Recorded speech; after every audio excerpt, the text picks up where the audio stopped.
Good morning, or good afternoon, good evening, wherever you may be. I'm Adam Lupel, IPI Vice President, and it is my distinct honor to welcome you to this high-level launch meeting of the Group of Friends of Accountability following the aggression against Ukraine. This group has been co-founded by Albania, Colombia, Denmark, the Marshall Islands, the Netherlands, and Ukraine. I'd like to personally thank Foreign Minister Jeppe Kofod of Denmark, in particular, for his leadership on this initiative. This launch follows yesterday's vote in the General Assembly, continuing a remarkable series of demonstrations of international solidarity with the people of Ukraine. Many speakers and analysts over recent weeks have commented on the special nature of this crisis. At its most fundamental, the international legal order sets limits on the use of force, including when and how and against whom it may be used. That system of norms and rules has been grossly violated in recent weeks under the leadership of Vladimir Putin, both in the crime of aggression at the start of the war and in its evident conduct by Russian forces. The victims of war and displacement deserve our attention wherever war endures. The human tragedy is always the same. But this conflict has garnered a special global response because the invasion of Ukraine is not just a threat to Ukraine and the Ukrainian people. It is a threat to the entire international legal order as such, a threat that leads to a world where might makes right and wars are without end. So the international community must work to end the war in Ukraine, to stop human suffering and mitigate the effects rippling across the globe. But to repair the damage done to the international legal order will require more than a stop to the fighting. That will require the pursuit of accountability, to reassert the international rule of law as fundamental to the maintenance of international peace and security under the UN Charter. It is in that spirit that the International Peace Institute is honored to host this launch, which is taking place in hybrid format, both here at IPI, across from the United Nations in New York, and online. And I will now turn the floor to our moderator, Ambassador Ivan Simonovich, permanent representative of Croatia to the United Nations and former Minister of Justice of Croatia, who will introduce the opening statements. Ambassador, the floor is yours.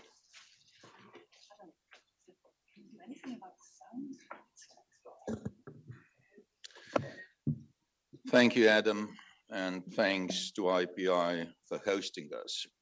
The accountability for crimes committed in Ukraine is important for providing justice to the victims, as well as for prevention in Ukraine and elsewhere. Today, at the launch of the Group of Friends of Accountability, we will have an opportunity to listen to important speakers, from ministers to experts collecting evidence in the field. We will start off by hearing opening statements from the co-founding member states, then move to our keynote speakers, who are all independent but need support in their important accountability work. And then finally, we will open the floor for representatives of some of 48 member states that have already joined the group. So, distinguished ministers, excellencies, please take the place in the front row. And now it is my pleasure to give the floor to His Excellency Mr. Jeppe Kofod, Minister of Foreign Affairs of Denmark, to start with our launch. Please.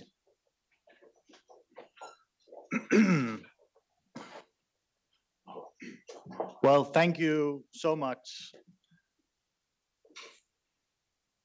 I want to have my colleagues to sit comfortably.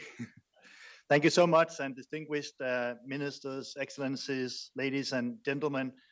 I'm very pleased to welcome you to the launch of this important initiative today. Denmark stands in full solidarity with Ukraine and the Ukrainian people. We condemn in the strongest possible terms Russia's blatant act of aggression against Ukraine. And in the wake of this act of aggression, we see heartbreaking images of men, women, and children being killed and the destruction of civilian infrastructure across Ukraine. The international community must send a clear signal. Those responsible for these acts will be held accountable. Our group of Friends of Accountability following the aggression against Ukraine will seek to do just that. We are committed to the international rule-based order, international law, the principle of the UN Charter, and to ensure that justice will prevail in Ukraine. I would like to thank sincerely Albania, Colombia, the Marshall Islands, Netherlands, and Ukraine for co-founding this group of friends together with my own country, Denmark. I would also like to thank those member states who have already joined this group and invite others to join us. With this group, we want to create a forum for UN member states to discuss and promote synergy between the different accountability measures taken for crimes committed in Ukraine following the Russian act of aggression. The group will also engage actively with civil society actors involved in documentation and evidence collection who make a critical contribution to justice, truth, and accountability. It is highly encouraging to see the many measures already in motion. And let me highlight some of the key initiatives. The prosecutor of the International Criminal Court launched an investigation into the situation in Ukraine following a referral by 41 states parties to the ICC, including Denmark and many of you here today.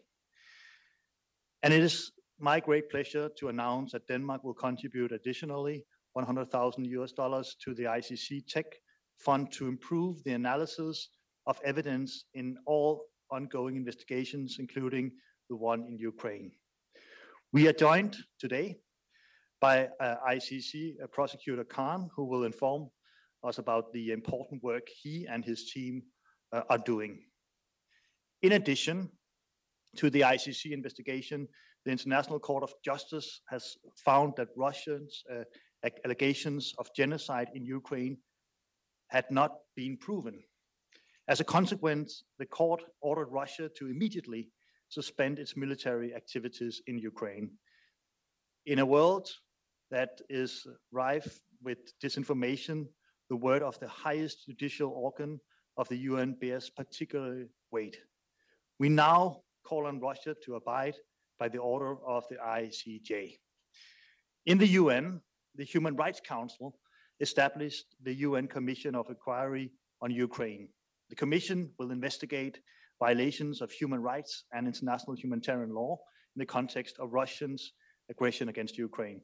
I'm very pleased that we are also joined by the High Commissioner for Human Rights, Her Excellency Michelle Bachelet, who will brief us about the establishment of the Commission. These are some of the many accountability initiatives taken in the wake of the unacceptable Russian act of aggression against Ukraine. They are complemented by the important but challenging work carried out by civil society actors on the ground in Ukraine to collect and preserve evidence. Together, they send a strong message that the international community is watching and that we are taking action. Action to ensure that Russia is held accountable for violation of international law in Ukraine and to defend international rule-based order. So we invite you all to join in this important work. Thank you so much.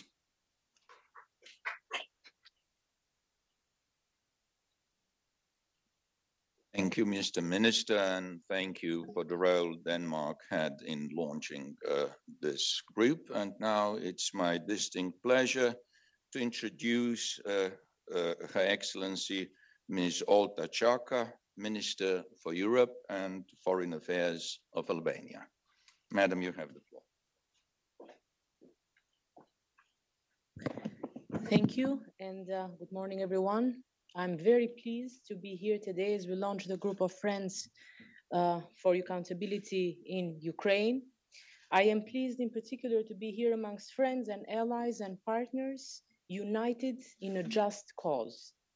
I truly think that any country or nation in the world that believes in justice, in peace, in security, and the international rules-based system should unite with us around this cause. An innocent, independent, sovereign country, a fellow UN member, has been attacked without provocation by Russia. This military aggression is illegal, in flagrant violation of international law, in clear violation of the UN Charter and the core principles that underpin the rules-based international system. But this is a situation that calls for more than just condemnation. It calls for accountability. We owe this to the Ukrainian people, who with their heroic resistance have won the admiration and respect of the world and have been foremost in holding Russia to account. They deserve all our support and all our efforts in holding Russia to account for its crimes, just as they deserve our support in resisting the criminal onslaught to which they are being subjected. But we also owe it to ourselves and our children, because make no mistake, a world where such an illegal aggression is not called to account is bound to be a dangerous world, one where rules give room to the law of the jungle, where might makes right. And let us not go that far and simply recall the detrimental impact this war is already having on the Sustainable Development Goals and the Millennium Development Goals that we all share, or the terrible impact it is having on the fight against hunger and poverty. Their consequences, unfortunately, will be felt for a long time to come.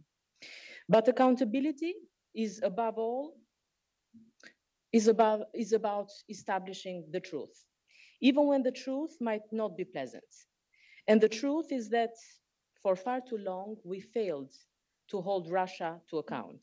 Even when dissidents and opponents of Vladimir Putin were poisoned, not on one, but on many an occasion, and when poison failed, as in the case of Alexei Navalny, and the regime resorted to imprisonment on ludicrous charges, there was some protest, but on the whole, it was business as usual. Just as it was business as usual when journalists were murdered, when countries were subjected to cyber attacks, when neighbors were invaded and their territories annexed, when cities were razed to the ground, when chemical weapons were used. We never pursued accountability in a committed and in a sustained manner. Should we be surprised by the brutal bombing of civilians in Ukraine, of maternity wards, hospitals, water treatment plants, vital infrastructure? Is anyone surprised by the catastrophe that is taking place in Mariupol through Russia's use of scorched earth tactics, or the 10 million displaced people and 3.5 million refugees? Unfortunately, we saw this happen just a few years ago in Syria, but we looked the other way and never called for accountability. So however unpleasant it may be, we are here because of Putin and Russia's choices, of course, but we are here also because of our own decisions. This we must remember. This must be our guiding light as we go about establishing accountability. We must never forget that holding Russia to account is not just about Ukraine and not just about Russia. It is also about not allowing history to repeat itself. Dear colleagues, it was a very important moment when the International Court of Justice found no evidence to substantiate Russia's justification for war and ordered it to immediately suspend its military operations on the territory of Ukraine, an order that is binding under international law. At the same time, there is mounting and hard to refute prima facie evidence of deliberate, indiscriminate attacks directed against civilians, which are prohibited by international humanitarian law and constitute war crimes. While in Russia itself, it will become harder and harder for the regime to cover up the criminal war it is engaged in, as Russian families mourn their loved ones which are losing their lives in dramatic numbers in a war that they did not believe in. It is incumbent, however, upon us to assist support this process of exposing the truth and of communicating the truth to all with the goal of ending this war. It is for this reason that Albania has wholeheartedly embraced this initiative and will support all efforts to gather evidence and documents and to document the atrocities of the war in Ukraine, including efforts by the International Criminal Court's prosecutor, the UN Human Rights Council, and the OSCE through the Moscow mechanism and other tools. Not just Russia as a country, but also the individuals from the military or civilian authorities included in this war must be held accountable and face consequences of this illegal war for the famous phrase, never again, to regain its credibility. Thank you.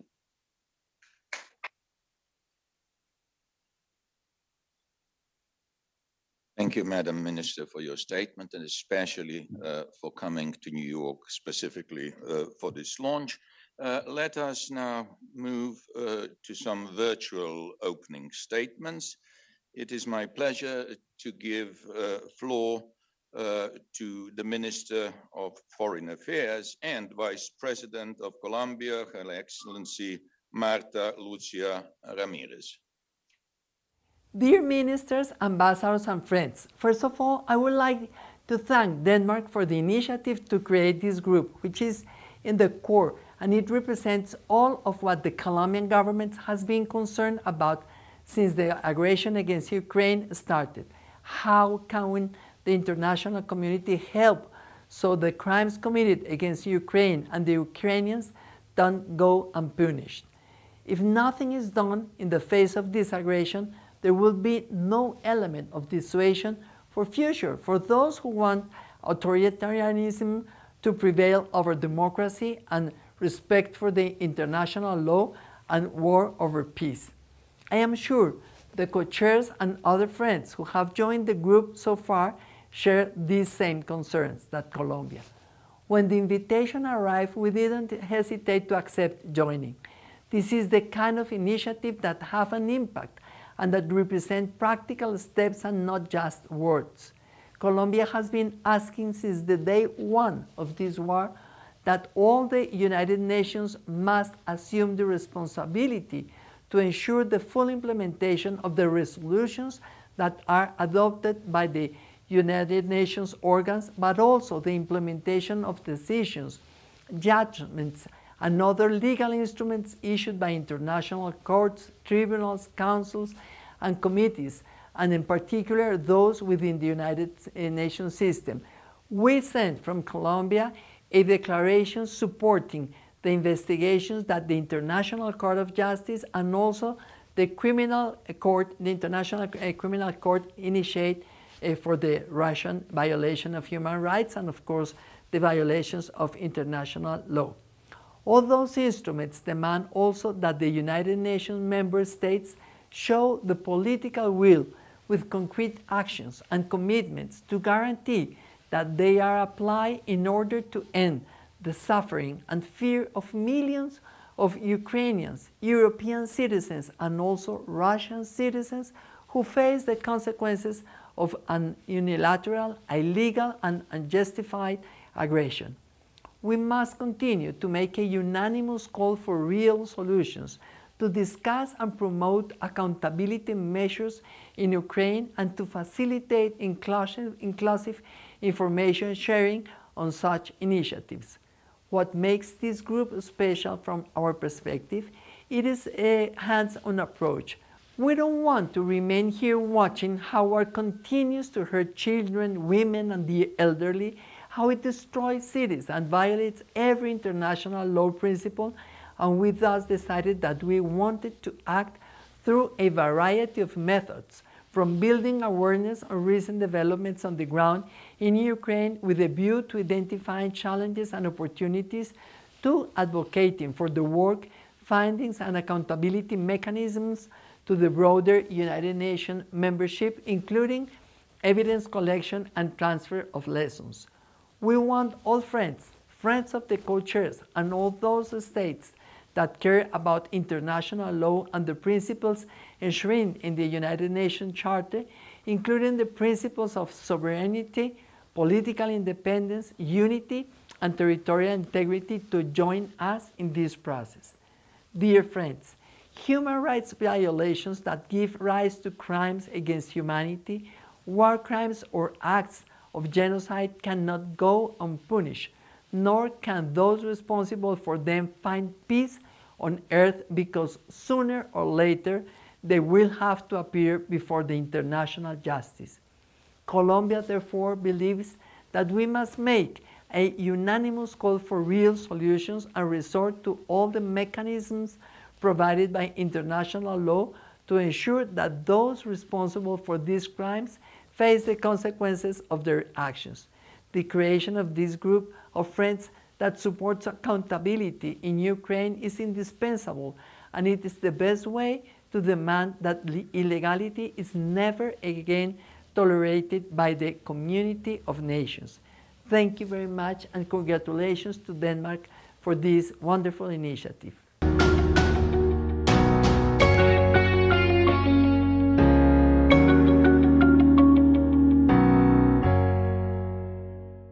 Fortunately, we have here with us in person permanent representative of Ukraine, Sergei Kislycha. Excellency, you have the floor.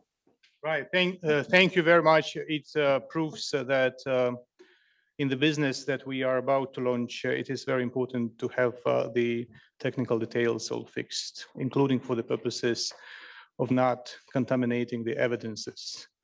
And I think that part of the job of people who will be involved in the accountability business will be collecting evidences.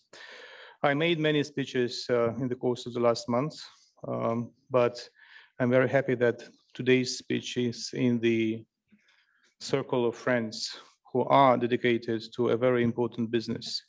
So I would like to express my gratitude to all present for your unwavering and firm support of Ukraine in this grave hour of war, and your commitment to work close to ensure justice for victims of atrocities following the aggression against Ukraine.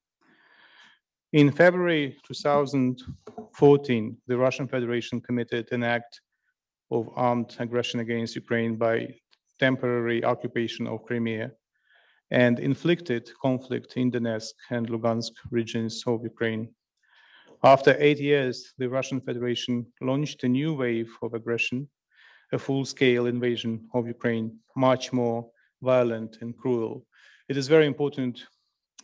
This timeline is very important. We should not forget that the war started not on the 24th of March this year, but back in 2014. During the aggression, the Russian armed forces have committed and continue to commit multiple war crimes against the civilian population, as well as crimes against humanity. Thousands of civilians were killed, including 128 children as of now. Being aware that it will not be able to win this war, Russia deliberately destroys Ukraine's economy and infrastructure. In this regard, I want to express my gratitude to your support during yesterday voting for the resolution on humanitarian consequences of the aggression against Ukraine that calls for the implementation of international humanitarian law in Ukraine, protection of civilians and civilian infrastructure. Yesterday's vote for the draft resolution L2 demonstrated that we have a very powerful majority, a healthy majority in the General Assembly. And it also demonstrated to all of us that we need to rethink how we cooperate with the remainder of the General Assembly, because there is an important gray zone. And I think that if we continue to work with them, maybe we will also move an important part of that gray zone to the right part of the General Assembly. All Russian violations of international humanitarian law and other crimes are being thoroughly documented, laying the groundwork for further probes of Ukrainian and international justice. That may sound, even to me, as an overstatement, because I think there is still a lot of things to be done, that the evidences are really collected properly, so then they are admissible at the later stage. During the past several weeks, Ukraine has initiated a number of legal international proceedings aimed at bringing perpetrators of those crimes to justice. In particular, such proceedings are unfolding in the International Court of Justice, the International Criminal Court, and the European Court on Human Rights. Taking into account the fact that there are no relevant international legal mechanisms to hold the Russian Federation accountable for such a grave crime, Ukraine supported several initiatives aimed at delivering justice for the Russian crimes against Ukraine, such as establishment of special tribunal for the punishment of the crime of aggression against Ukraine. In this regard, I believe that this group of friends will be able to complement the existing international proceedings on various war crimes and crimes against humanity committed by Russia in the course of its aggression against Ukraine by discovering and mapping new accountability processes and evidence collection initiatives. I'm confident that with joint efforts, we will be successful in holding the Russian Federation and its leadership accountable for all war crimes and crimes against humanity committed during the aggression against Ukraine. And the final point I would like to say, I would like to express my confidence that even if Ukraine reaches an agreement on sustainable ceasefire or peace agreement, it would not mean that we will switch immediately to the business as usual. If we do so, we will perpetrate the tragedy, and we may really allow it to happen once again, if not tomorrow, then in a decade. Thank you. It is my distinct pleasure to give floor to Her Excellency Linda Thomas Greenfield, Permanent Representative of the United States to the United Nations in New York. Good morning, everyone. Thank you all for being here with us today, and particularly welcome the ministers who are here with us in the room. The United States is proud to join the group of friends on accountability following the aggression against Ukraine, and we're proud to stand with Ukraine. As you heard on Wednesday, Secretary Blinken announced that based on currently available information, the US government assesses that members of Russia's forces have committed war crimes.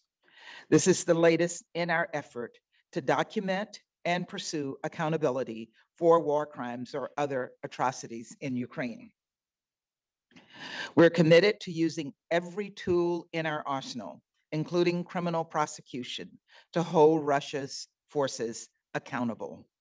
We're pursuing this domestically by supporting the work of the War Crimes Unit under the Office of the Ukrainian Prosecutor General, and also supporting Ukraine's authorities and civil society organizations who are working on the ground to document atrocity crimes for prosecution. And we're supporting international investigative and accountability related mechanisms too, including a robust new UN Commission of Inquiry to investigate possible human rights violations and abuses and violations of international humanitarian law by Russian forces. We also welcome the ICC prosecutor's announcement to open an investigation into this situation, and in particular, his focus on preserving evidence of alleged atrocity crimes and his commitment to full respect for the principles of complementarity. All of this is incredibly important work, and we are honored to be doing it alongside all of you to demand accountability now and in the future for war crimes and atrocities happening in Ukraine. Thank you very much.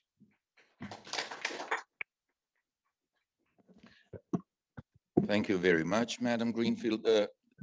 We are hearing that it may be possible to establish the link, and I think that we have online one of our experts working in the field in gathering evidence, which is a highly risky job and highly relevant.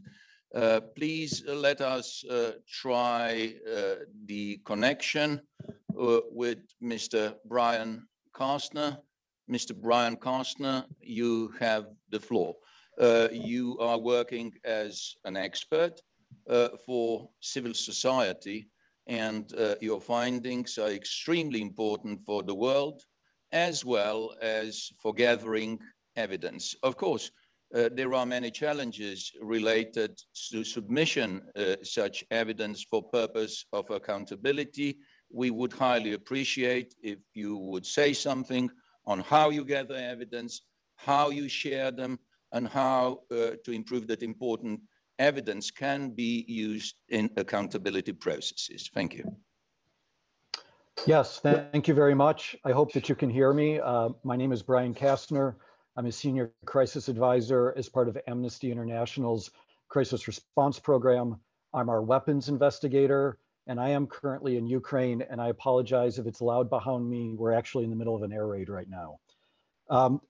Amnesty International's mission is not simply to advocate for the advancement of human rights. It's also to document violations of those rights and ultimately to contribute to international accountability. And I think that the best work that Amnesty does is when we take deep dives into specific cases and when we're documenting and proving those cases in great detail.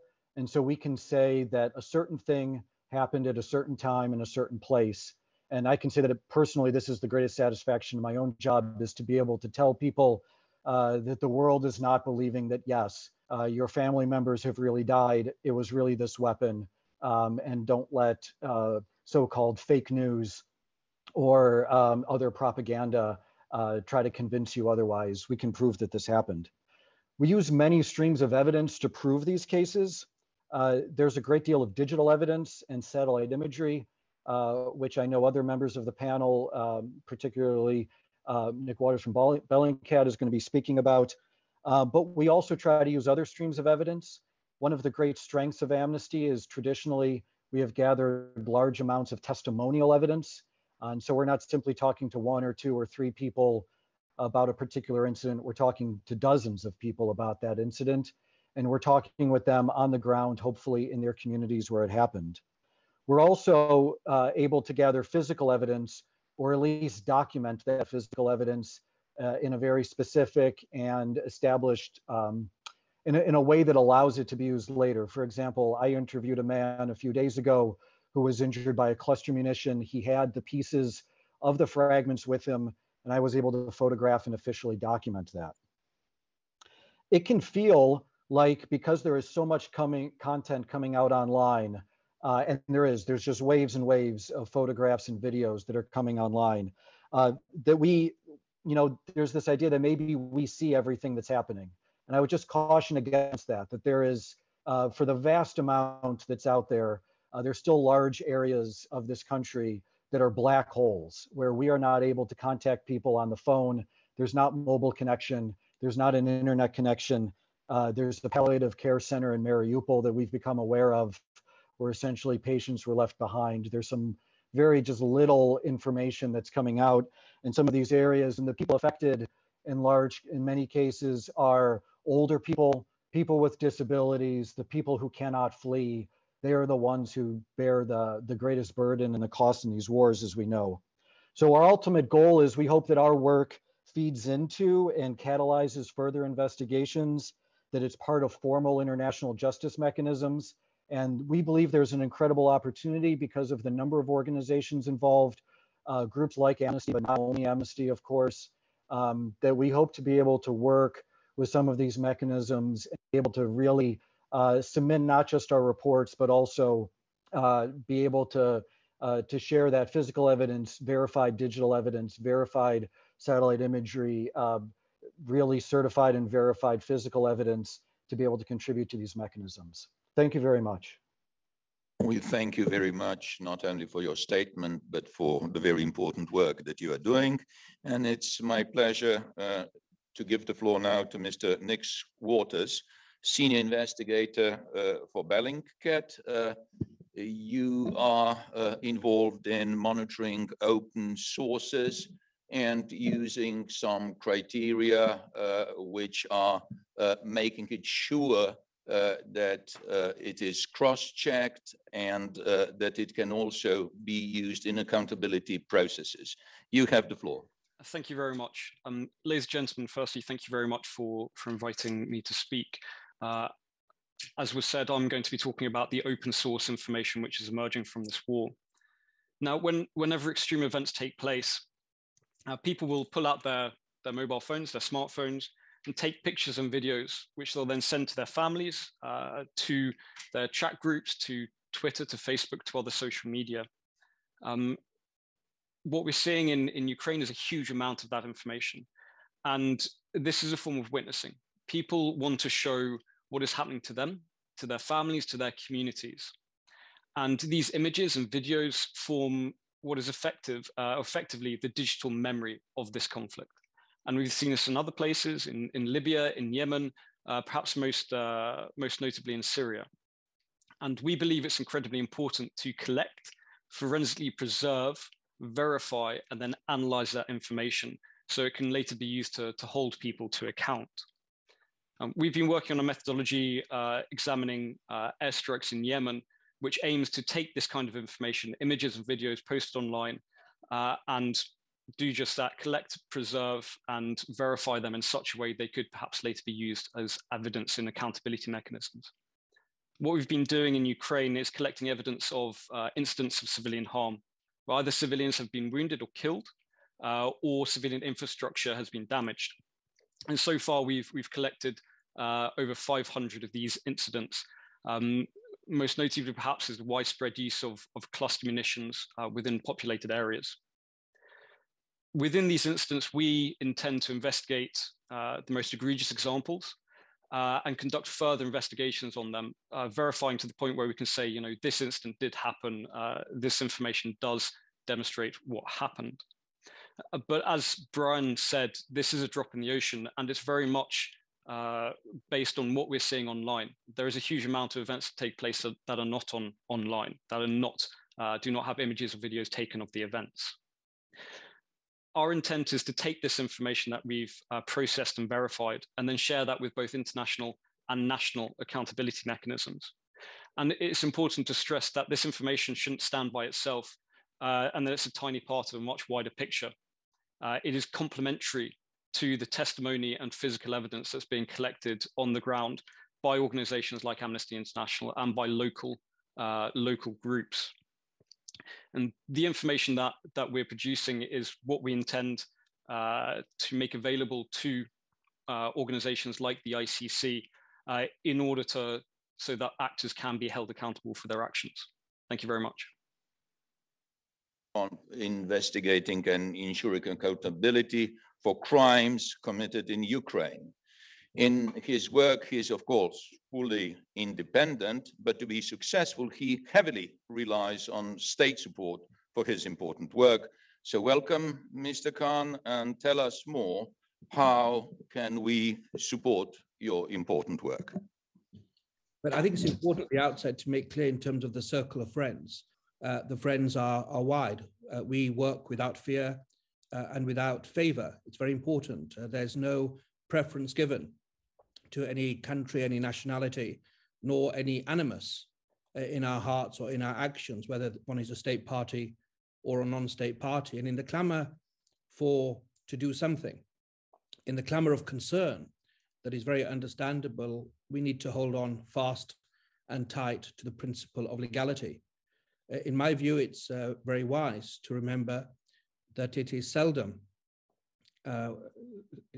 been appropriate to demonize or to deify nations. It is a principle of Nuremberg that crimes are committed by men, not abstract entities. So the International Criminal Court is focused upon evidence. It's focused on getting to the truth and the principle of independent and impartial investigations.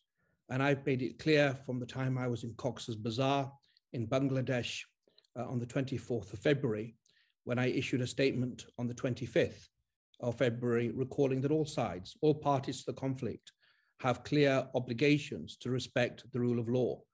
No side, no party, no belligerent has a free pass, and everybody must comply with the laws and customs of war and the principles of the Rome Statute. And of course, we have jurisdiction by dint of Ukraine's 12-3 declaration and acceptance of jurisdiction. There is a moment of massive concern. Of course, civilians, whether you're a Russian Ukrainian, a Tatar Ukrainian, a Ukrainian, whether you're on the border fleeing or in subways in the capital. This is a painful moment that civilians are experiencing, and the rest of the world in many ways holding their breath, wondering what is happening and where is the rule of law.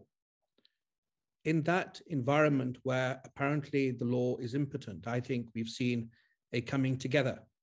We have seen the beginnings of a new bonds that are being created, because on the 28th of February, when I indicated that I would be opening an investigation or seeking authorization from ICC judges to open investigation, I also indicated that states could help accelerate the jurisdiction of the office by referring matters to my office. And in a singular moment, within 48 hours, 39 states from Colombia and Costa Rica in Latin America to really all of Europe and many other states as well, referred the matter. And they were subsequently joined not only by North Macedonia, but by Japan. And I think this is important in terms of the common understanding that we need to be united by something bigger than us, that the law is above all of us. And these basic standards, these principles prohibiting genocide, crimes against humanity and war crimes, and the principle of legality needs to be an anchor that stops us moving further apart and the clashes from not only intensifying, but expanding. So I think this common approach is already encouraging, notwithstanding the massive concern we all feel in relation to the events on the ground in Ukraine. Yesterday, the United Kingdom Deputy Prime Minister convened a meeting of many ministers of justice. I think 39 or so attended at the ambassador's residence in The Hague, and a note verbal that was sent out by myself requesting assistance to support the work of the office across situations, staff and financial support, already has led to results. We've had promises of support, £1 million from the UK, €500,000 from the French government, and the list goes on. Lithuania was the first with €100,000. Denmark, the foreign minister has mentioned, €100,000. And this is a start and a coming together. It is very important to emphasize this is not earmarked. Both in the note verbal and yesterday and in all my pronouncements, states understand very properly that these are resources that I've stated are needed by the office even before my election. And it is for the prosecutor of the ICC to use those resources across situations. I have put together a Ukraine team at the moment, which is far too light, but it is really stolen from other situations. And hopefully the injection of resources will allow us to deploy more effectively across the various situations of the court to make sure that we don't talk the language of law, but we actually have the means to make sure independent and impartial investigations are possible so that the fog of war can be pierced and we can get to the truth. I've also reached out to the Russian Federation with open arms, with open hands to say, we have clear jurisdiction and I'm happy to speak, happy to have dialogue. These are common standards and they should be. And I've knocked on that door and I'm not yet to receive a response, but I'll try and try again. I have had very good dialogue with the Ukrainian authorities. Yesterday, the Minister of Justice was in The Hague. I also went to Ukraine. I met the Foreign Minister in person in Ukraine, the Prosecutor General in Ukraine. And of course, the office has been looking at matters since 2014, 2015. And that encompasses, of course, the current situation that was precipitated by the events on the 24th of February. Ultimately, this coming together can make the law stronger.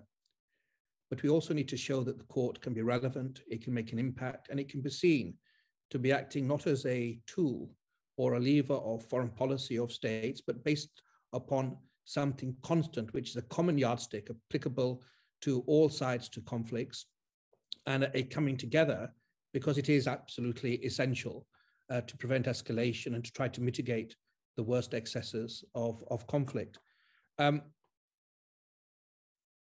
Over the next period, we need to build more and more partnerships to create this common front where the rule of law is not an optional extra, where international law, for all the contradictions and dualities one sees in the world, we actually have to come together and realize for peace, for security, for stability, not just for normative human rights values, the law has to be complied with, not only in relation to this situation in Ukraine, but more broadly.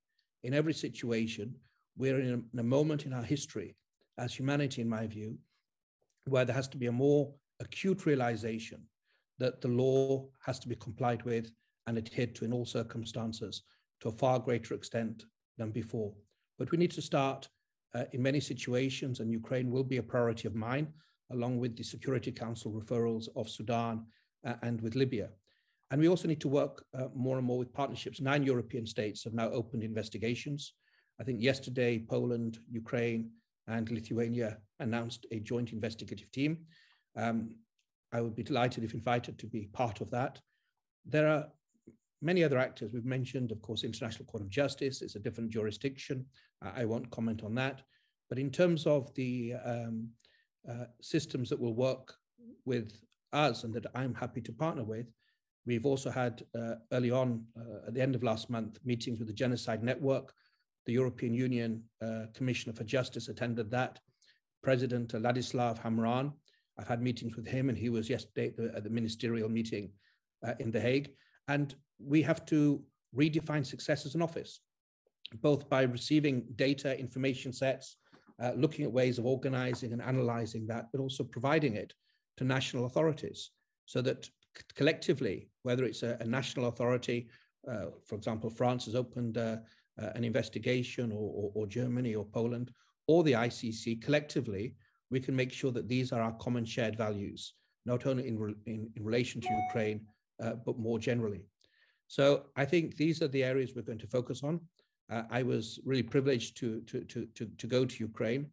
I've been promised full cooperation with Ukraine. I've reminded also Ukraine of their own obligations. And I think if we work with these partnerships, with friends that are online now, with friends that are state parties, but also non-state parties, and also try to keep engaging, and that's what I will try, with the Russian Federation as well as the Ukrainians.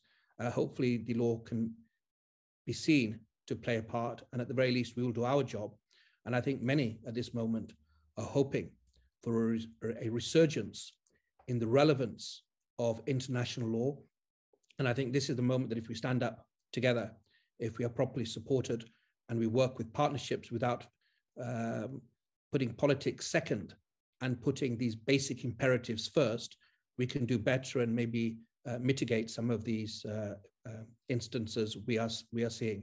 We will follow the evidence, and we then have every confidence that the independent and impartial judges of the International Criminal Court will make proper decisions. They will scrutinize whether we've got it right, and hopefully the law will emerge stronger than it may seem possible right now in these bleak hours.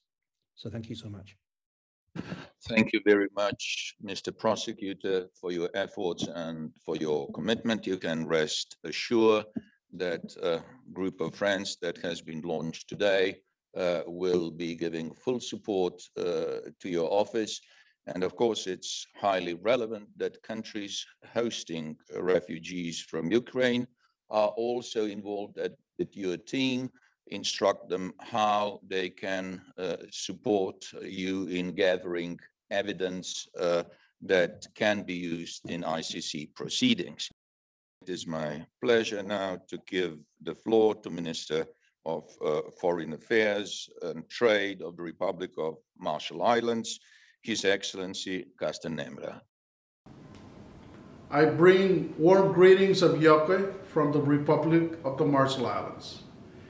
And I also welcome the leadership by Minister Kofod of Denmark, my fellow foreign ministers among the other co-chairs, and distinguished ladies and gentlemen gathered today for the ministerial launch of the Group of Friends of Accountability following the aggression against Ukraine.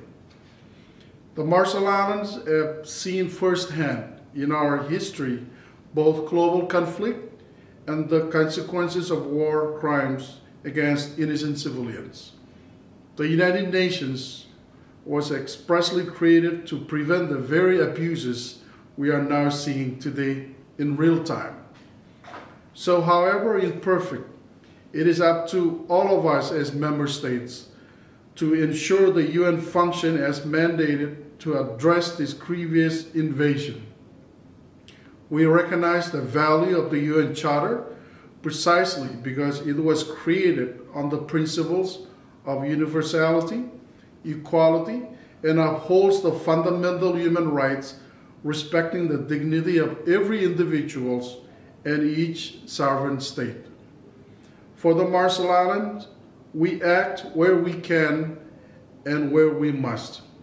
We have agreed to adopt national sanctions against key individuals and institutions facilitating this invasion, including our air and port closures.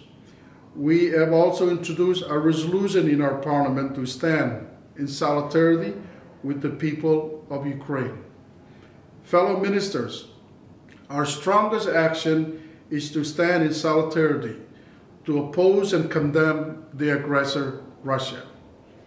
We look forward to engaging with this group with one voice, particularly in the UN setting. Colleagues, we have a vital role in addressing the war crimes and human rights abuses committed by Russia.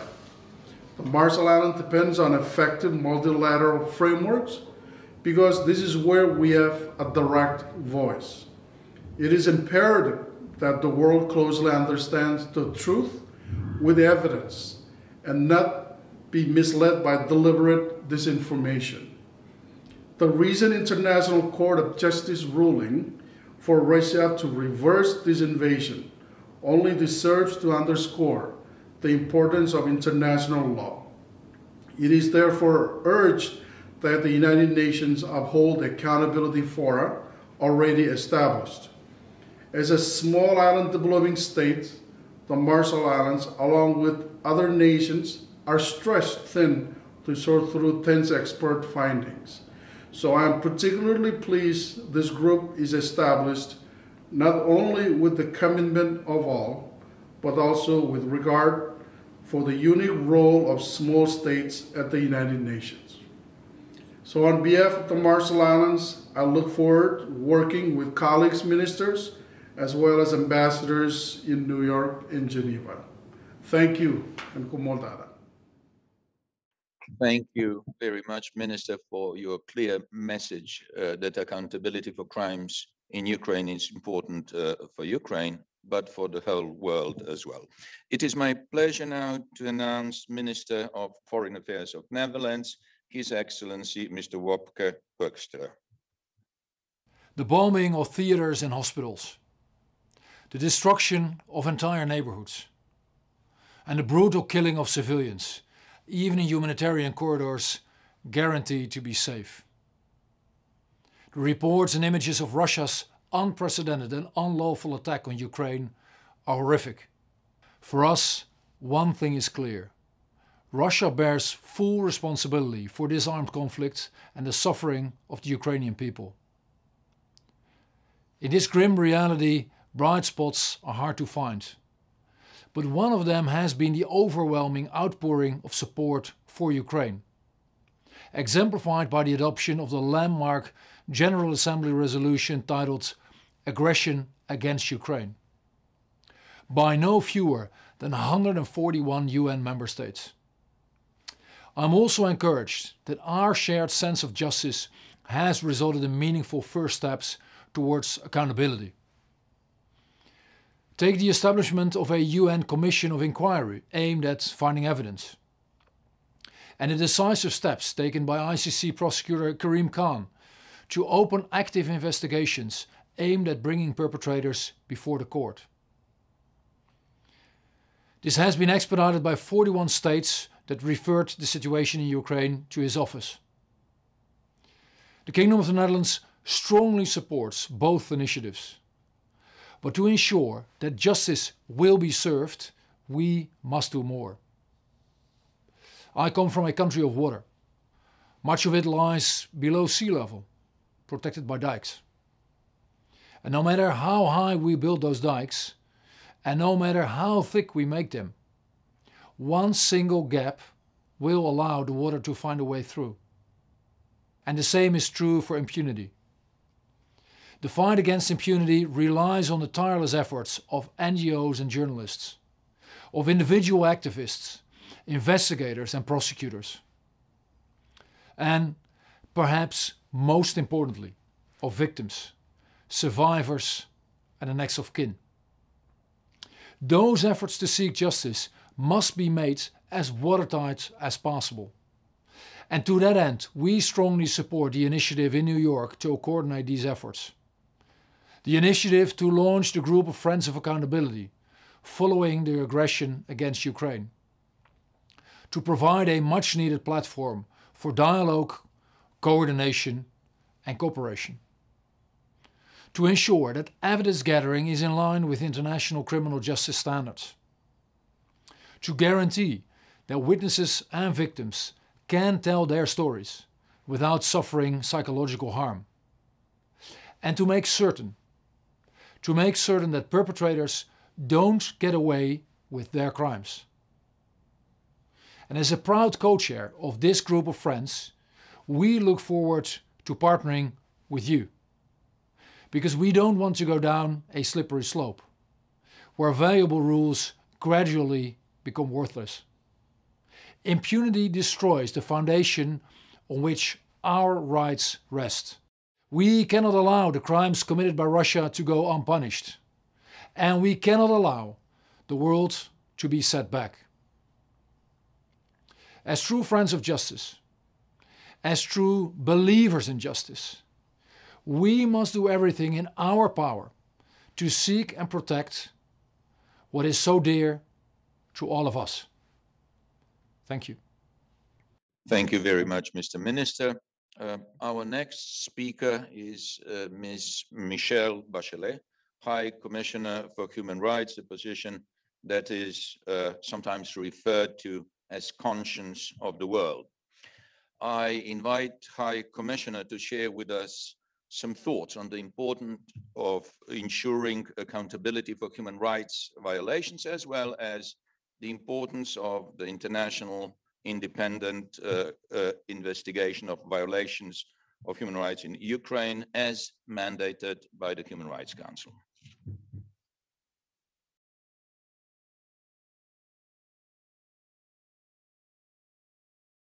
One month ago, the Russian Federation launched an armed attack on Ukraine in violation of the United Nations Charter. Since then, the lives of human rights of millions of people have been upended. Large numbers of civilians, including children, have been killed and maimed. Schools, hospitals, apartment buildings, and entire portions of cities across the country has been destroyed in intense fighting, including the frequent use of heavy weaponry in densely populated urban areas. 10 million people have been displaced internally and across borders, and over 12 million are estimated to be stranded in affected areas or unable to leave.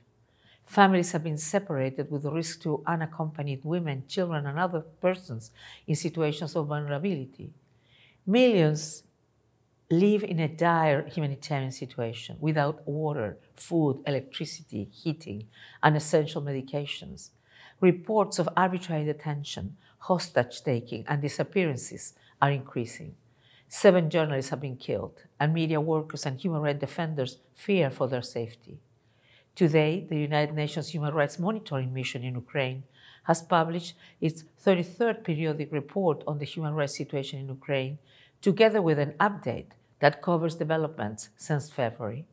My mission remains on the ground. I'm fully committed to ensuring that the international community has timely, independent, and credible information. The General Assembly, representing all the world states, had demanded, by overwhelming margin, the Russian Federation immediately end its military operations in Ukraine. The United Nations highest court, the International Court of Justice, has also ordered cessation of hostilities. This war must stop, and accountability must be ensured. I welcome and encourage all efforts to foster and support accountability for breaches of international law in Ukraine. Important international initiatives are already underway. Among others, the Independent International Commission of Inquiry on Ukraine, mandated by the UN Human Rights Council, will soon start its work in close cooperation with my office and the mission. We will also engage with all other actors working on accountability within our respective frameworks and mandates. I thank you for your attention. I thank the High Commissioner. We are going back live now, and I give the floor to His Excellency, Mr. Kate Moran, Political Director in the Ministry of Foreign Affairs of Ireland. Madam, you have the floor. Ministers, Excellencies, ladies and gentlemen, I really want to start by commending the founders of this group, Albania, Colombia, Denmark, the Marshall Islands, the Netherlands, and Ukraine for establishing this forum. It is vital that states can come together with other stakeholders to share information and to discuss opportunities to ensure accountability in the context of Russia's aggression against Ukraine. Over the past month, we have seen the international community unite, come together in deploring Russia's illegal invasion and in condemning violations of international humanitarian law.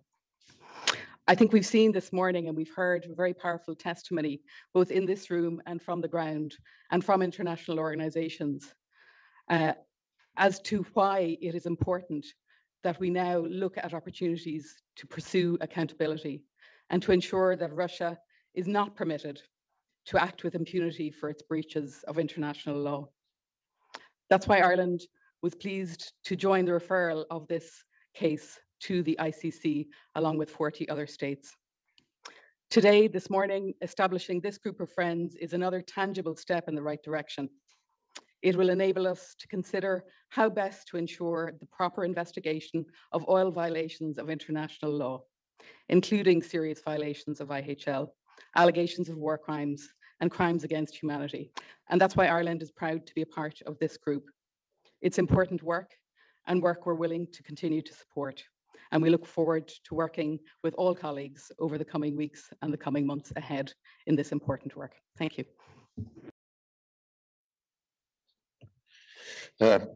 Our next speaker is Mr. Mitch Fifield, permanent representative of Australia. Mitch, you have the floor. Well, thank you so much, Ivan, and thank you to the founders for this incredibly timely initiative. And can I thank the ministers who are with us?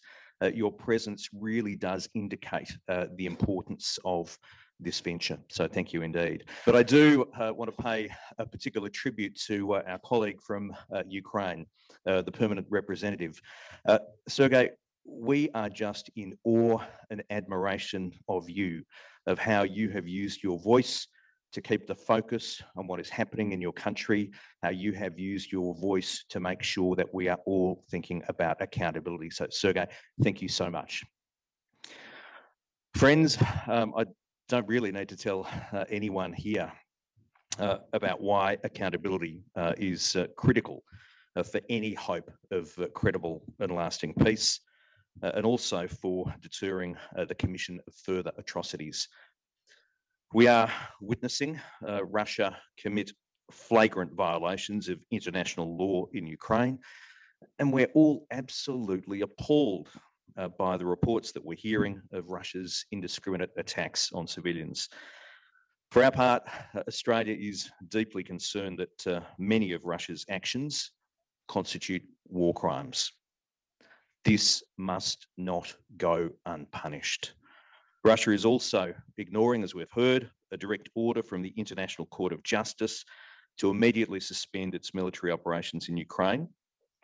We just cannot accept a world where might is right.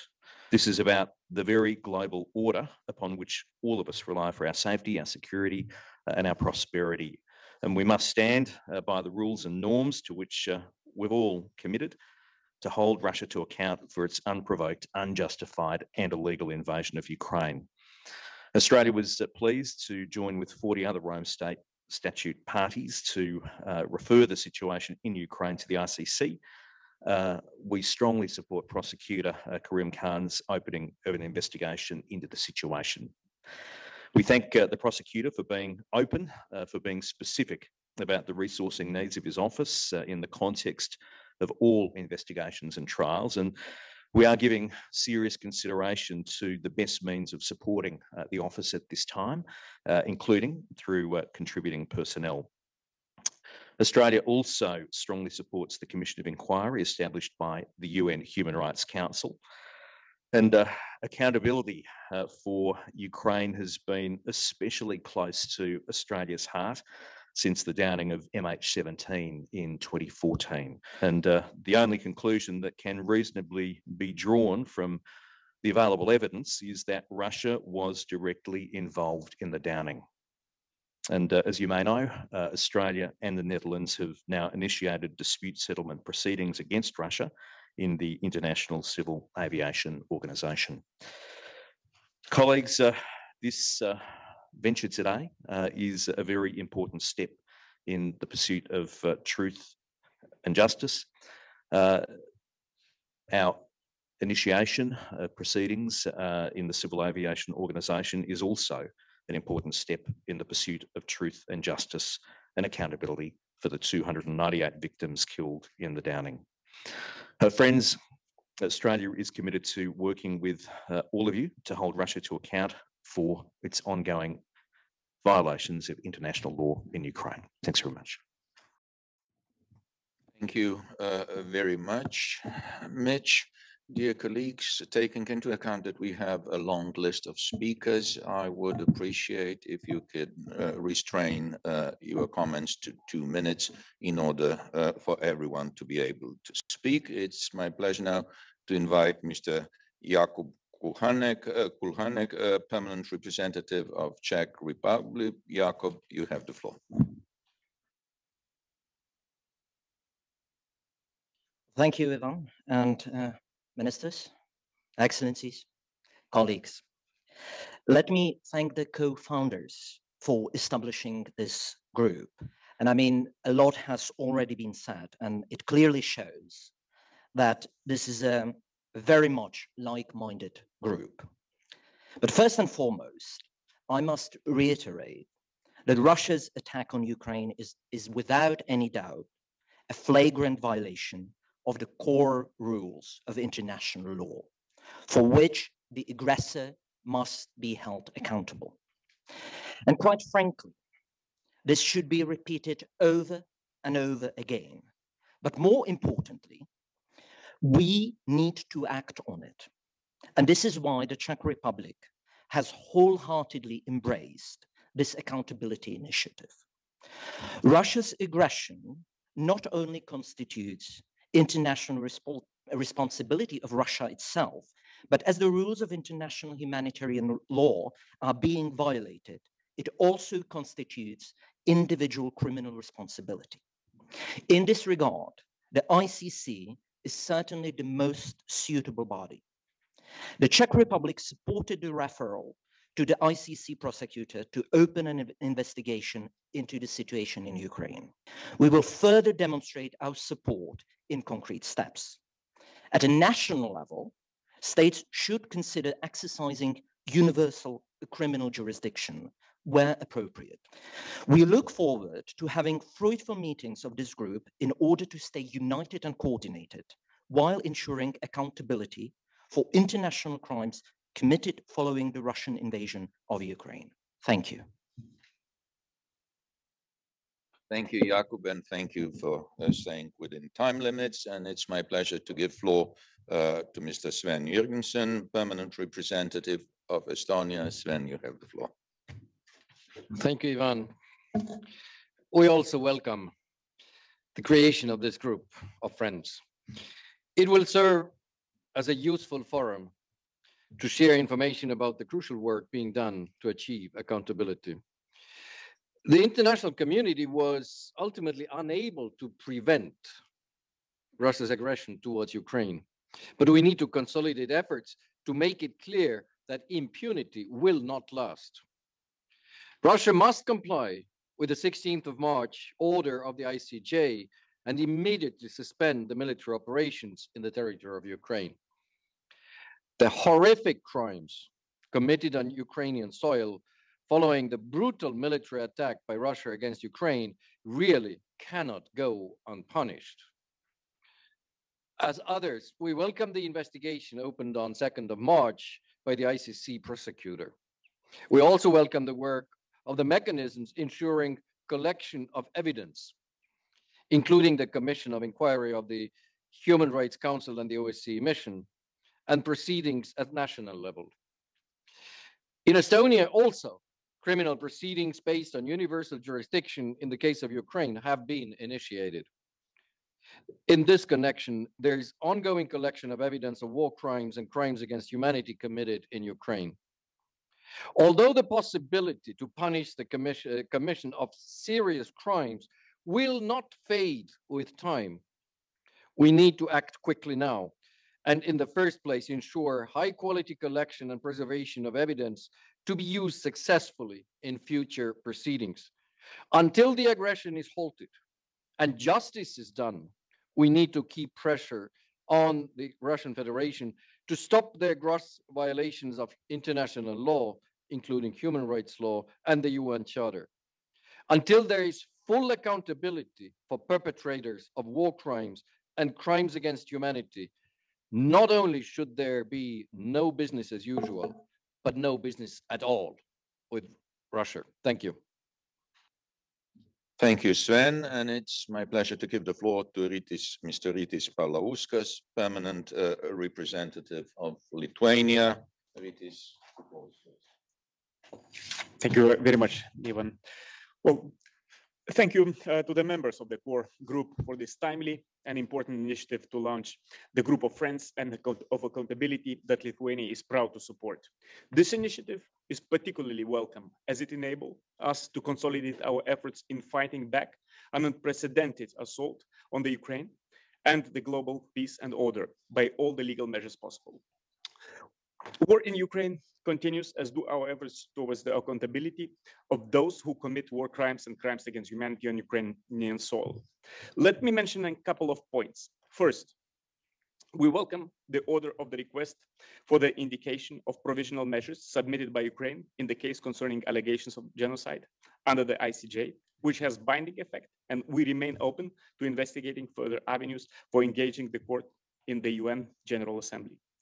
Lithuania was first to use the possibility provided in the Rome Statute of the ICC of a state referral and address the prosecutor asking to start official investigation concerning situation in Ukraine on alleged war crimes and crimes against humanity committed by Russia.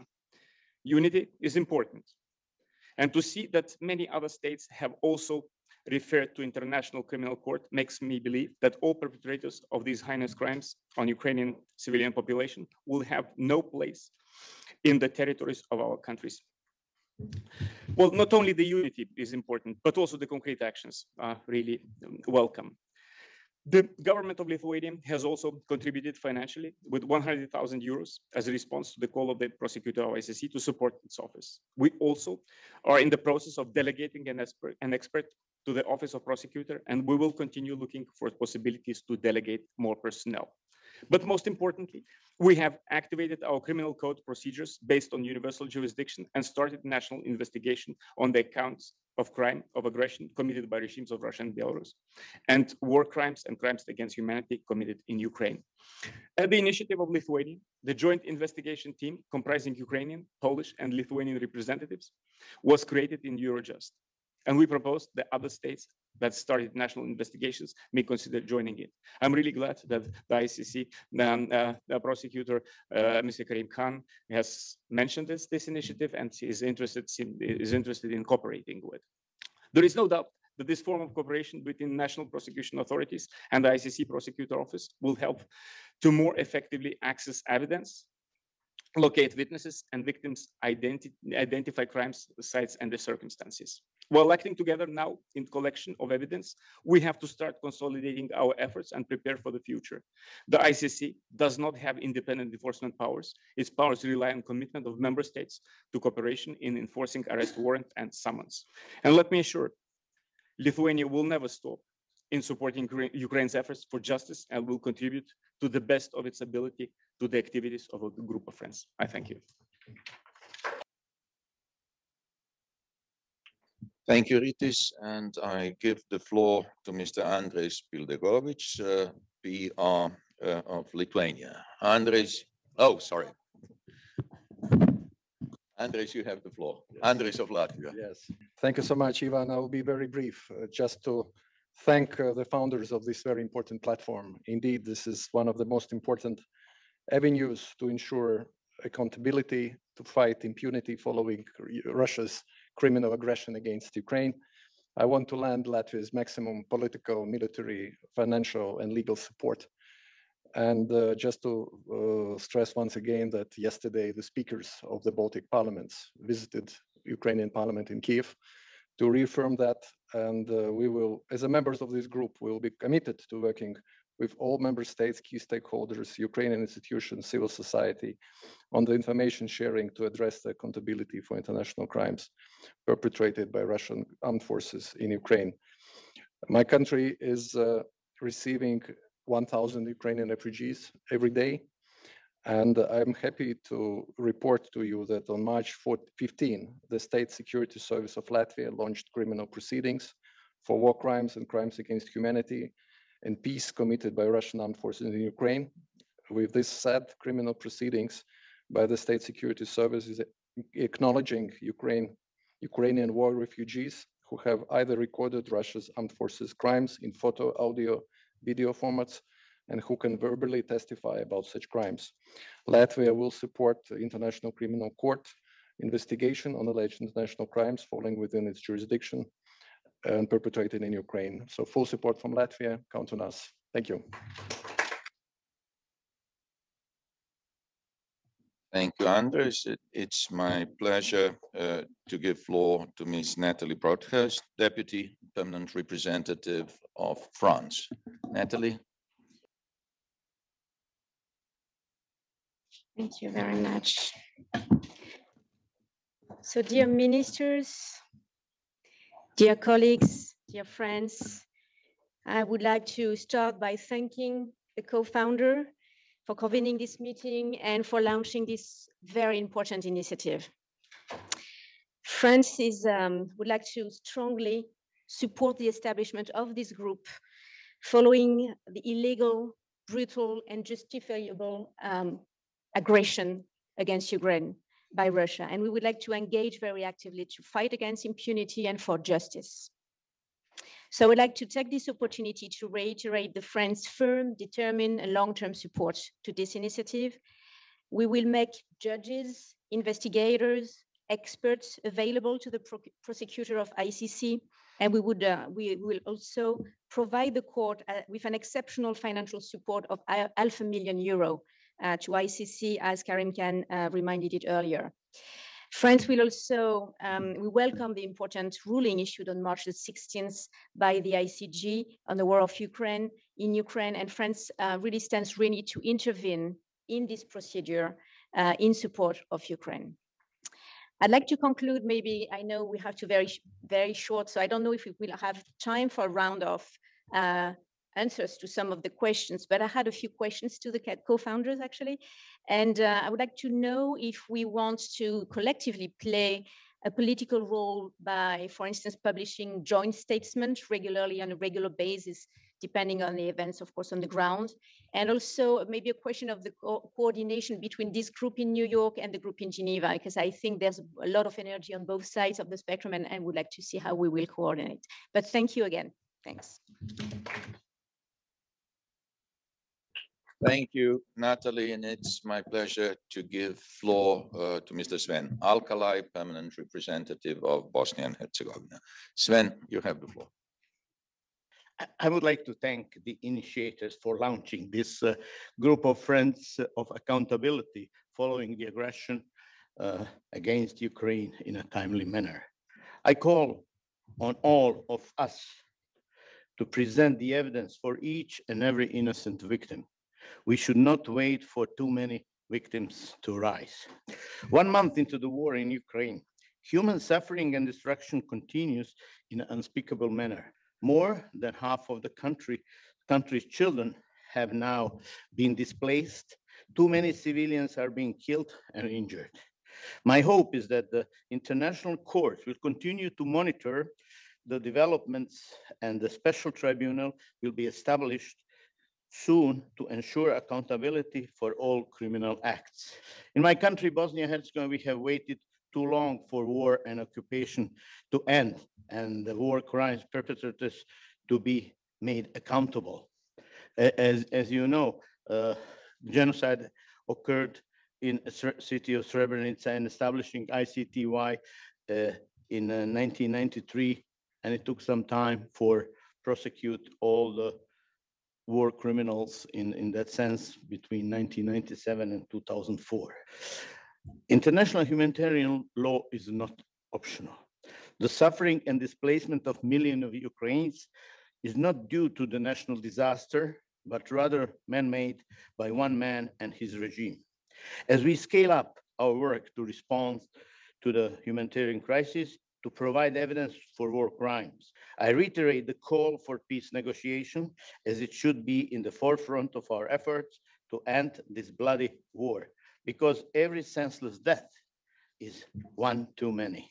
Excellencies, dear friends, I look forward to working closely with all of you towards ensuring the accountability for international crimes committed following the Russian invasion of Ukraine. Thank you.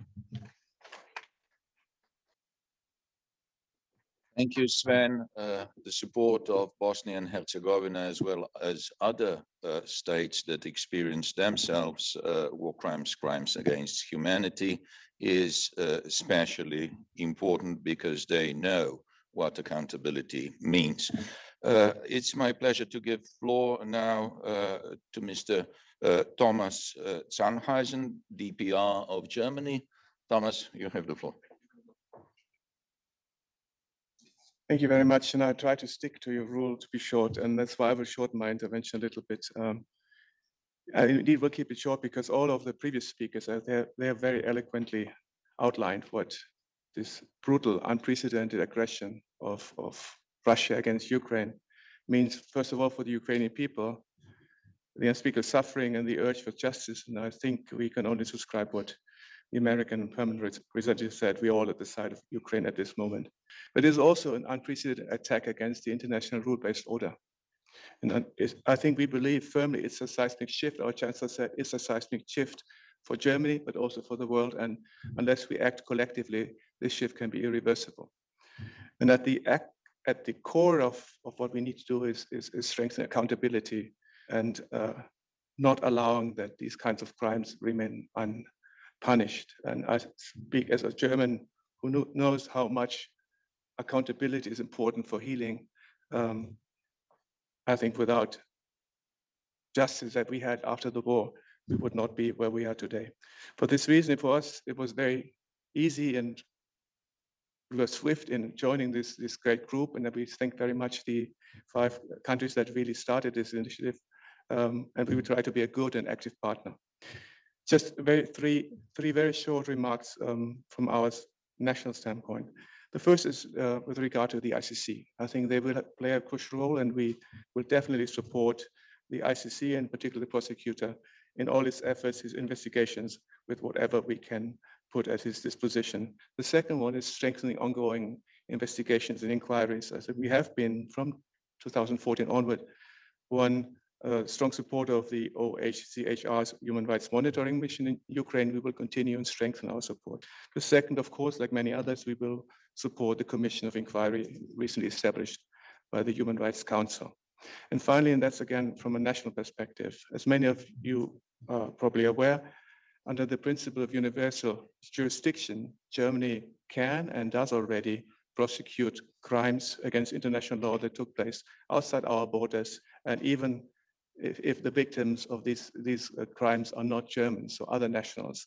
We have done so, and most recently we have convicted a senior member of the Syrian intelligence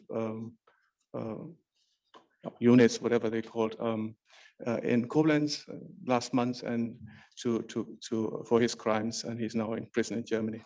A similar decision has been taken with regard to Ukraine and Russia.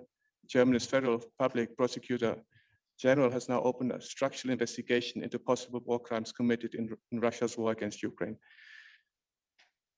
I want to conclude by referring to one sentence that the Danish foreign minister said. I think we cannot leave it in this group only. I think it has to be broadened. This has to be a platform for more than just us member states. I think we have to work with civil society. We heard excellent investigators today, in particular, and that's my experience from last week meetings with Ukrainians. There are many able Ukrainian organizations out there. We need to collect their evidence and include them in our effort. Thank you very much.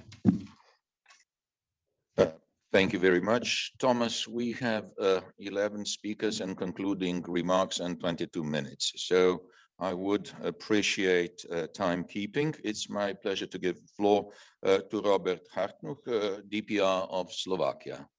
Robert.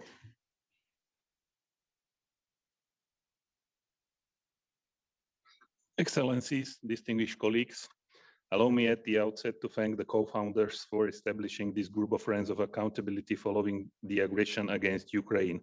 Due to the time limit, 3 quick points from national perspective. First, it has been an easy decision for Slovakia to join.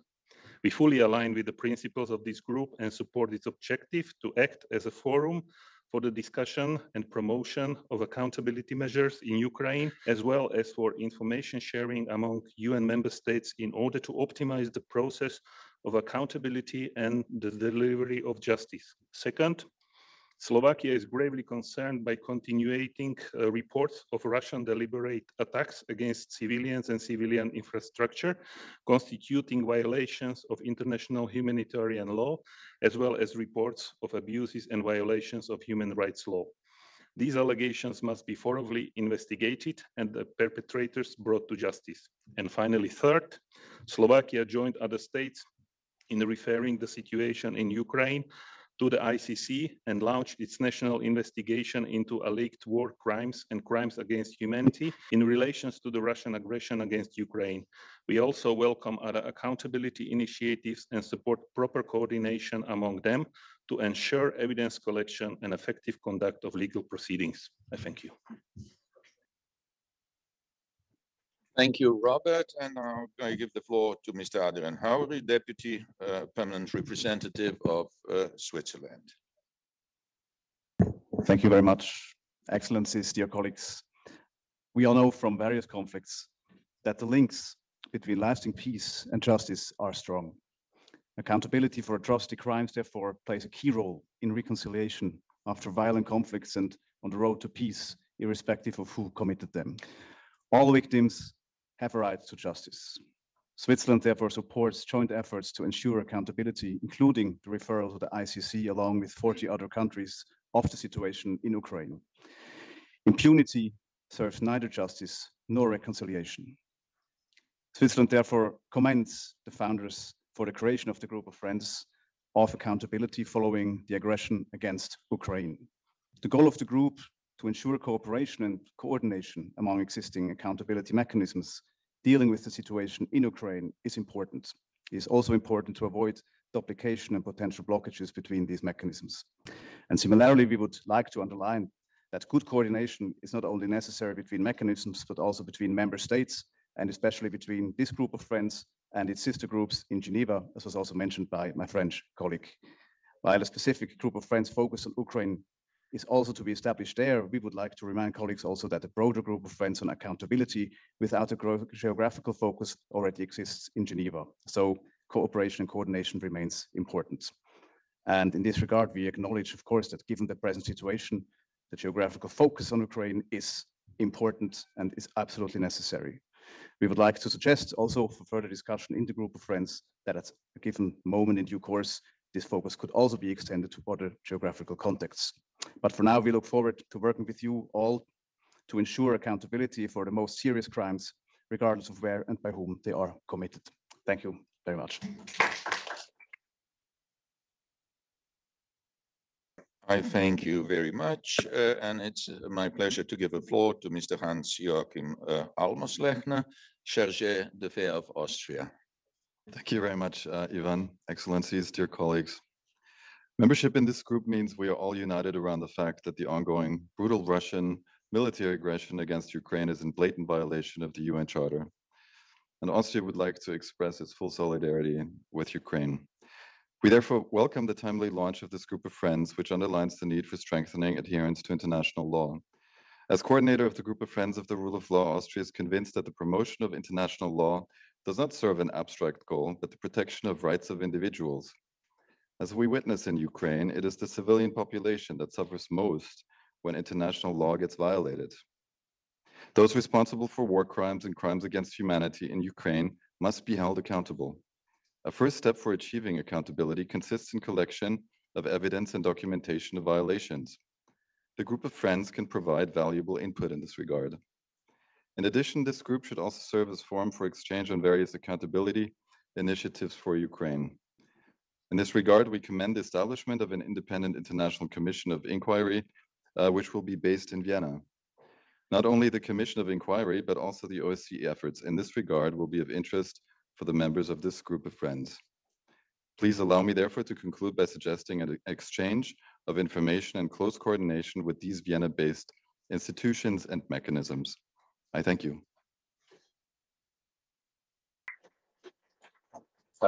Thank you, Hans-Joachim, and it's my pleasure now to give the floor to Mr. Shannon Tao, DPR of New Zealand.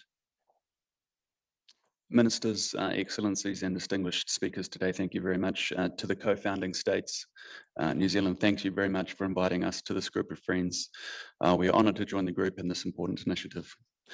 As co-chairs, you've clearly been thoughtful in the development of the terms of reference. The proposed aims of the group are well aligned with our approach to accountability, and we also support the approach to engaging with smaller states and civil society. For New Zealand, joining the group also reinforces the steps we have already taken as part of the group of countries to refer the Ukraine situation to the ICC. No country, big or small, with or without a veto, should be allowed to act with impunity when it violates the basic tenets of international law and, of course, international humanitarian law. Russia must be held accountable. We very much look forward to contributing to the work of the group and working with colleagues in coming weeks. Thank you very much. Thank you very much, Shannon, and it's my pleasure to give floor now to Beatrice Mal, acting DPR of Canada. Beatrice, you have the floor. Merci beaucoup. As others have said before me, we stand in this now a defining moment at the UN, but also for the international rules-based order. As the Russian Federation is continuing its illegal invasion, we stand by the Ukrainian people and seek accountability.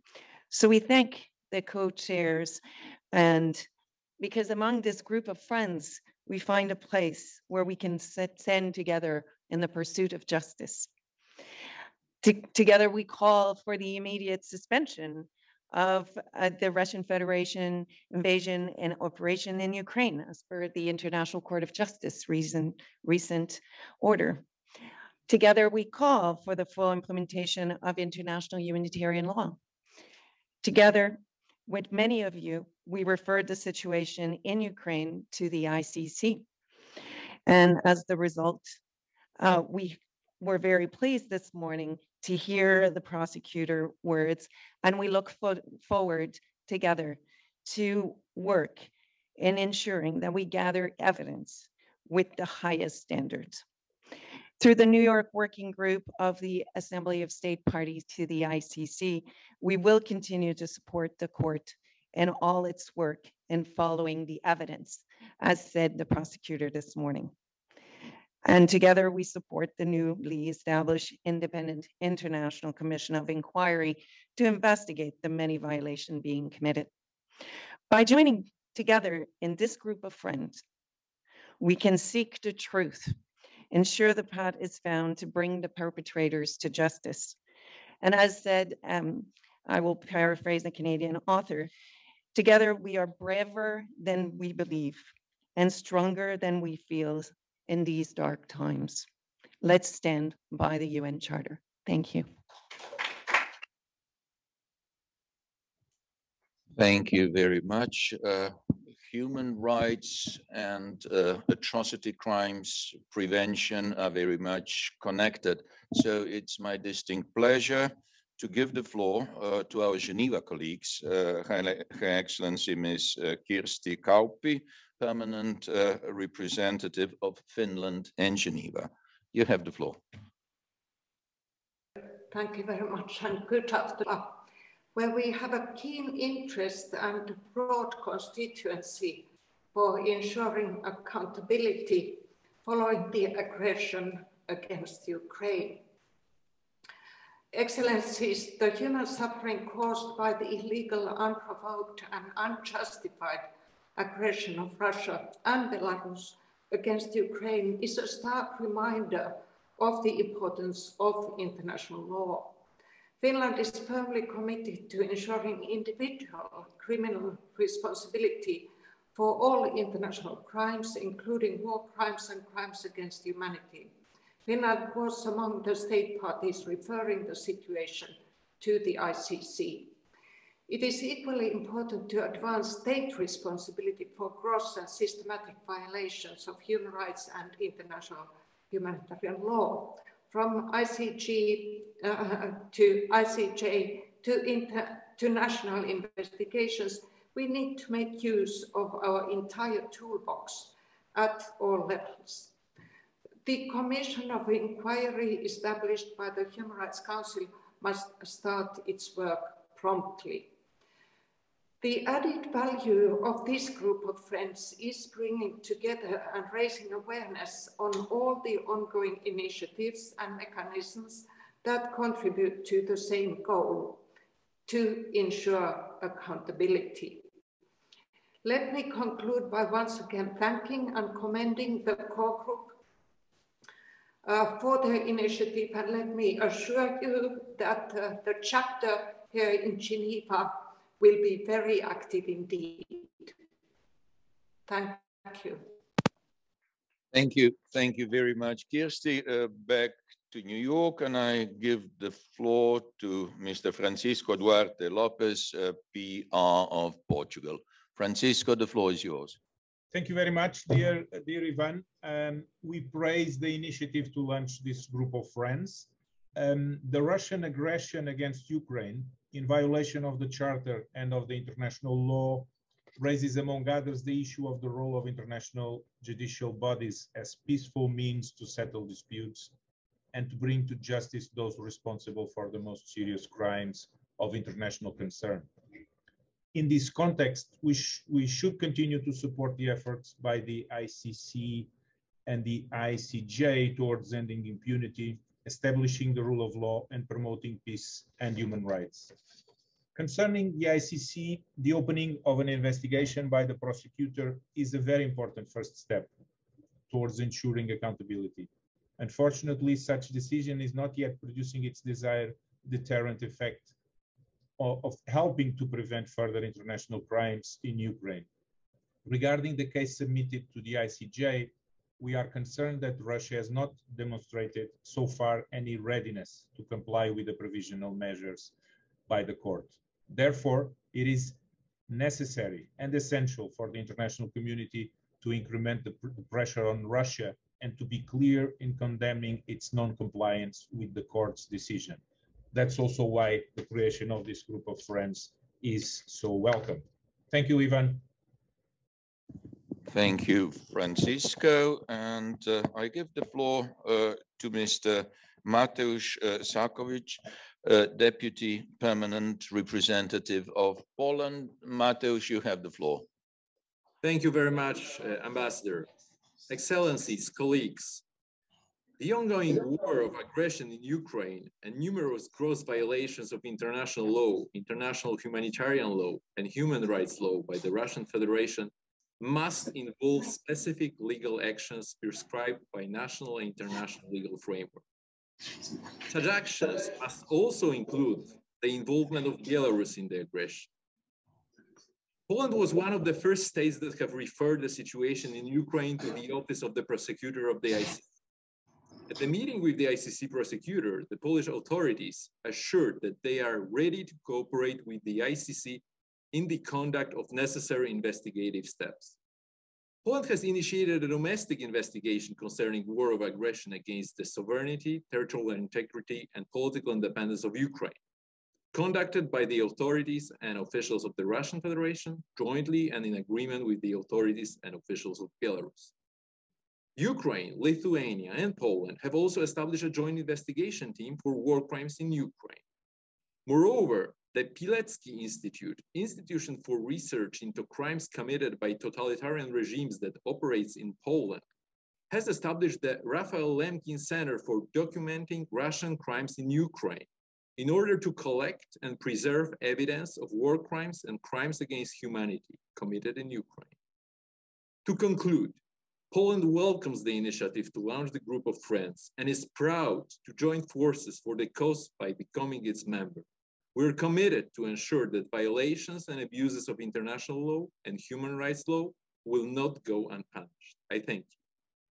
Much, Mateusz, and I give the floor to Mr. Magnus Lennartsson, Deputy Permanent Representative of Sweden. Thank you, Ivan, and thanks to Denmark and the other co-chairs for the initiative to establish this important group of friends of accountability following the unprovoked and unlawful Russian aggression against Ukraine.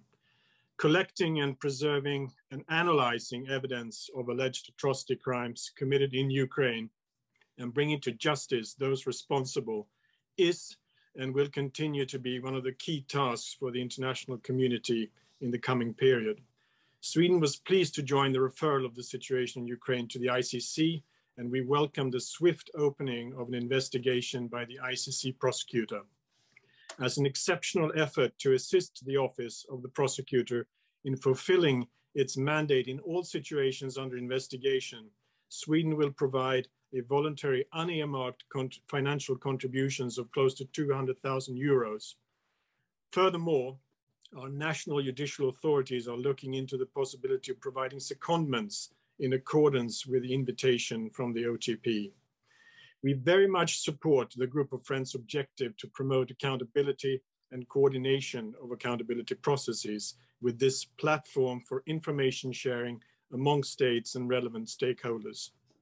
We believe the group will have an important role to play in mapping accountability processes and focus our collective efforts where they will have the most impact in Ukraine. Thank you again for this initiative. Sweden is honored to be part of it. Thank you, Magnus, and I give the floor to Mr. James Kariuki, DPR of the United Kingdom. Thank you very much, and I'm sorry I couldn't be with you physically, even though I'm only a few blocks away. So the United Kingdom is delighted to join this group of friends, and it warmly applauds the initiative of the government of Denmark and other members of the steering committee. We fully share the outrage at Russia's unprovoked and unjustifiable aggression and the determination that Russia must be held to account for its egregious breaches of international law through its action in Ukraine. There are several levels of accountability and numerous initiatives across the multilateral system, which we've heard about, including in the Human Rights Council, in the ICJ, and so on. And we believe this group of friends will spread knowledge and awareness and encourage coordination amongst us to help ensure that accountability remains an important part of any resolution to the conflict. And we were particularly grateful to hear today the insights of those experts who shared their experience of collecting, gathering evidence and seeking accountability. So for our part, the UK is encouraging coordination amongst interested states in providing support and assistance to the ICC to enable it to develop its investigations into serious international crimes committed in Ukraine. And it was great to hear from Prosecutor Karim Khan earlier on today. Our Deputy Prime Minister and Justice Minister Dominic Raab, also a former Foreign Minister and in fact international human rights lawyer, announced a package of support to the ICC, convening fellow justice ministers from 38 countries yesterday. We will be pleased to keep this group of friends abreast of how this particular initiative develops, both here and in Geneva. And I also encourage our colleagues in The Hague, where appropriate, to stay in touch. Thank you. Thank you, James. The list of speakers is exhausted. And I thank you very much for the commitment that you expressed, and it gives rise to optimism that there is going to be accountability for crimes committed in Ukraine. It's my pleasure to give the floor now to Ambassador Marie-Louise Wapka for her concluding remarks. Please. Thank you, Ivan, and I will also be brief, but on behalf of the founding members of the Group of Friends of Accountability following the aggression against Ukraine, thank you, Ambassador Simonovich, for steering us through this launch event competently. It was a task which turned out to be a bit more complicated than we had anticipated. Thank you to Adam and IPI for hosting us. To be fair, it was with very short notice. Thanks to our ministers, to our distinguished briefers, and thanks to all the member state representatives who intervened here today from New York and Geneva, and to the total of 48 member states that have signed up to the Group of Friends. So thank you all for sending this important Group of Friends off to a very good start. The next step for the co-chairs will be to get together and agree on a working program to present and discuss with the Group of Friends. So that's also to France the question on what will the group do. We will get back to specificities when we meet again. We, for now, just want to say we look forward to working with all of you as we go forward, and we hope to be able to call for the first meeting in the group before long. With that, thank you very, very much for coming, and have a good afternoon.